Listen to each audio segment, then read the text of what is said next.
certaines entreprises ont commencé à se faire l'écho de demandes de paiement différé pour manque de trésorerie. Monsieur Hott est venu me voir, m'exprimant effectivement ses difficultés de trésorerie, m'expliquant qu'il y avait un dépassement de coûts de construction sur l'opération de Brumat.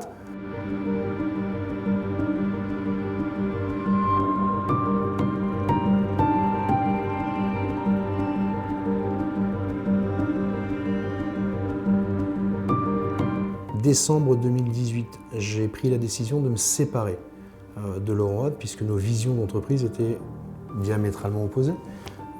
Et je lui ai donc annoncé en janvier 2019 mon souhait de me séparer. C'était sous mon impulsion, donc je lui ai laissé le choix entre me vendre ses parts de 4C Promotion ou de me racheter effectivement, enfin de me racheter les miennes. Il a pris la décision. Diamétralement opposé sur quoi? Sur la vision de développement de l'entreprise, puisque effectivement j'avais moi la volonté de développer effectivement une société de promotion qui allait s'étalonner entre 50, 60, 80 logements par an. Lui, 2 opérations bien menées, on l'asséchait effectivement au niveau financier et puis ça lui faisait un revenu complémentaire par rapport à son activité principale et de longue date qui est la transaction immobilière. À partir de là, moi donc nos avocats ont écrit le protocole d'accord. J'ai quitté physiquement l'entreprise le 28 février 2018. Je n'avais plus accès aux comptes bancaires, en tout cas de vue sur les comptes bancaires, puisque je n'ai jamais eu les codes de saisie des virements d'opération. Les virements étaient la partie effectivement de Monsieur Hott. Je m'occupais de la partie effectivement suivi de travaux et de la partie commerciale de l'opération. Donc je sais combien il y avait sur les comptes au 1er mars. Après, je n'avais effectivement plus de visibilité sur les comptes.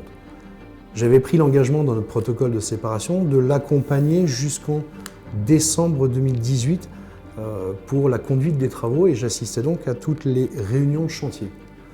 En août 2018, pendant l'absence de Monsieur Hott pour congé, certaines entreprises ont commencé à se faire l'écho de demandes de paiement différé pour manque de trésorerie.